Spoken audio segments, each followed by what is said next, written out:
WNEM TV5 News starts right now with a breaking news alert. Just a horrific incident, just a crazy ordeal.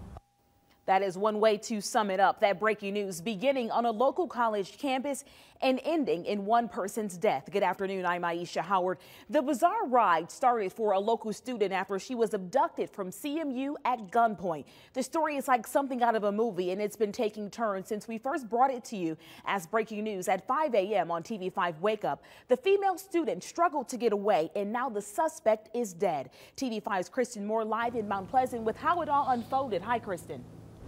Aisha, you're right. It's completely unbelievable. Police tell me it started at around 9:30 last night in this very parking lot. They say a female student here, a senior at CMU, was just coming out of this student activity center and she was walking to her SUV. That's when police say as she was getting into her SUV, 30-year-old Eric Ramsey from Mount Pleasant came up to her with a gun and forced her inside her SUV. He then forced her to drive to a home nearby where police say Ramsey bound her with tape and sexually assaulted her. After the gruesome attack, police say Ramsey took the victim back to her SUV and then got 2 gas cans and put those in the vehicle as well. While they were driving, police say the suspect told the student he was going to kill her. And that's when, fearing for her life, she jumped out of the moving vehicle, ran to a nearby house, and was able to call 911. While she was doing that, the male ended up parking the car and ended up coming up to the residence also. He ended up using the 2 gas cans and spraying the house with gas. He then lit the house on fire. Fortunately, he had left right after that. Fortunately, that one of the homeowners did come home and was able to put out the fire before too much damage was done. But the story doesn't end there. Police say the suspect then left the house in the victim's SUV and then was involved in a police chase with a Michigan State Police trooper. The suspect rammed the trooper's car, then stole a sanitation truck and rammed another state trooper's car. Police say a deputy in Crawford County spotted the truck and the suspect ended up hitting that deputy's car head on. But then police say the deputy got out of his car and then fired several shots. One of those shots hit and killed the suspect. Obviously, a lot of people are just on edge today. Unbelievable story, but fortunately, the victim is okay. We're told she's been treated and released from a local hospital, and now she is back with her family. Reporting live on the campus of CMU in Mount Pleasant, Kristen Moore, WNEM TV5. All right, Kristen, so much going on, so let's just rewind and dissect this a little bit. Now, this was completely random. He didn't attend CMU. Do we know if he was just looking for someone or what set him off? That's what's really scary about this, Aisha. The police chief here at CMU says, yes, this is a random act. There's no connection, no relation between Eric Ramsey and this victim. Police say this suspect actually kind of staked out the parking lot here at the Student Activity Center, looking for someone, looking for a perfect opportunity where he could unfortunately take advantage of a victim. Unfortunately, this victim just happened to be the unlucky one. But I will tell you one thing. He says random acts like this you cannot prevent, but it was her quick thinking, the bold move to make that decision to decide to jump out of that moving vehicle. He says that is absolutely, no doubt in his mind, what saved her life. All right, very heroic of her. Now tell us about the family where he set that home on fire where she escaped to. How are they doing right now? Very shaken up, I'm sure. Absolutely shaken up. The family, the house that she ran to looking for help, fortunately they let her inside and she was able to escape Eric Ramsey. She didn't know the family, but again, they were just some people who let her in, able to help her. No connection once again, but everyone is okay. It just happened that once Ramsey poured the gas and lit the home on fire, another person who lived in that house shortly after came around and was able to get the flames out, and everyone in that house is okay. All right, thank you, Kristen. You've been there since 5 a.m. peeling the layers off of this bizarre story. Thank you so much for that report. And we will have a better look at how far the suspect got away with the victim. Take a look at this map here. He took her from the CMU campus to a home on South Mission near Blanchard Road. That is where he set that home on fire. Then he traveled nearly 100 miles to Frederick, Michigan, where police fatally shot him. And now this is just really going to send chills through you. The suspect posted this to his Facebook page just moments before taking his last breath. It says, quote, "Well, folks, I'm about to get shot. Peace," unquote. All right, now count on TV5 for continuing coverage. We have several crews in that area dissecting every angle of this story. We'll have complete team coverage in our 90 minutes of news beginning tonight on TV5 News at 5.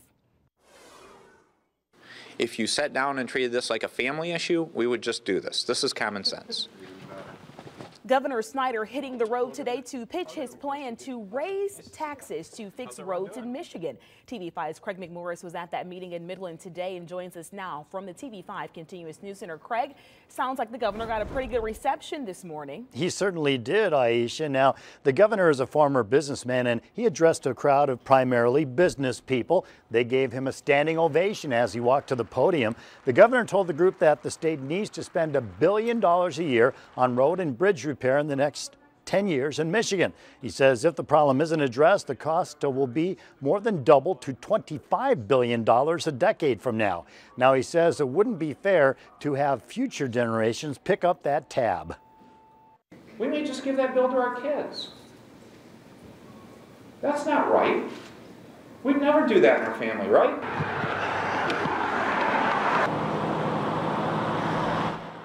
The governor received a frigid reception outside the convention center. About 30 union members and their supporters have protested his decision to sign right-to-work legislation into law last month. Now, the governor is confident that the legislature will go along with his plan to raise vehicle registration fees and wholesale gasoline taxes to come up with the money to fund his infrastructure repair plan.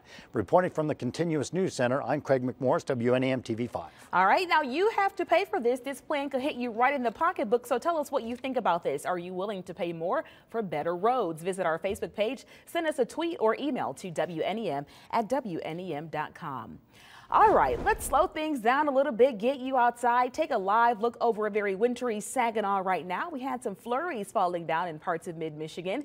Meteorologist Catherine Bodak is tracking that now. Hi, Catherine. Good afternoon, Aisha. Yes, we're tracking those light flurries that will eventually taper off as we make our way into the afternoon hours. Let's check in with our First Warn 5 pinpoint Doppler radar at MBS, where you can see where the snow is currently falling.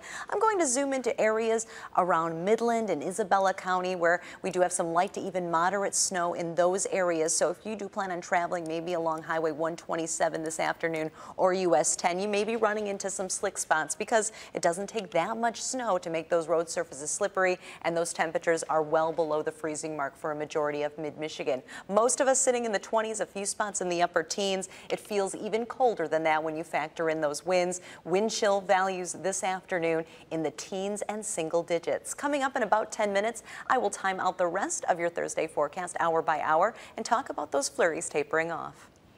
New at noon, no criminal charges expected for the security guard who left a gun in an elementary school bathroom. It happened at the Chatfield School in Lapeer. The school's director says the gun was only left in the restroom for a few moments on Monday. Now, you may remember a TV5 crew was just at the school earlier this week talking about the school's decision to hire an armed guard following the incident in Connecticut. School officials say the gun was unloaded at the time and no children were in danger. But what does this mean? The story doesn't end there. Can parents trust having the guard in the school after this move? Count on TV5 for continuing coverage tonight beginning at 5. We are asking the tough questions. A former security guard already charged with stealing from residents at a local retirement home waived a court hearing yesterday. Police say Matthew Jones didn't only rob them, he torched their homes. All this happening at Flint's Rosehaven Manor back in August. 10 families were evacuated that affected 3 floors. New at noon, the governor is speaking out about a former public safety official in Flint who was found out to be working 2 full-time jobs, one in Flint, one in Detroit. Yes, that is 70 miles apart. You may remember our Asking Tough Questions investigation involving Barnett Jones. At last check, he is still employed with the Department of Water and Sewerage in Detroit. Today, we asked Governor Snyder if he will be keeping an eye on Jones's employment situation with regards to Flint. Well, I think it was a concern in terms of what went on, and it's something that people should be looking into.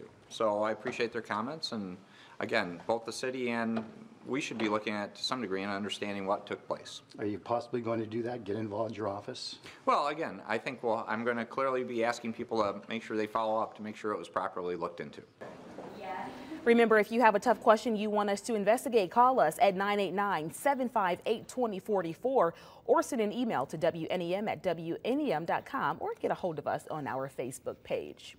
Well, are you trying to detect skin cancer? There's an app for that.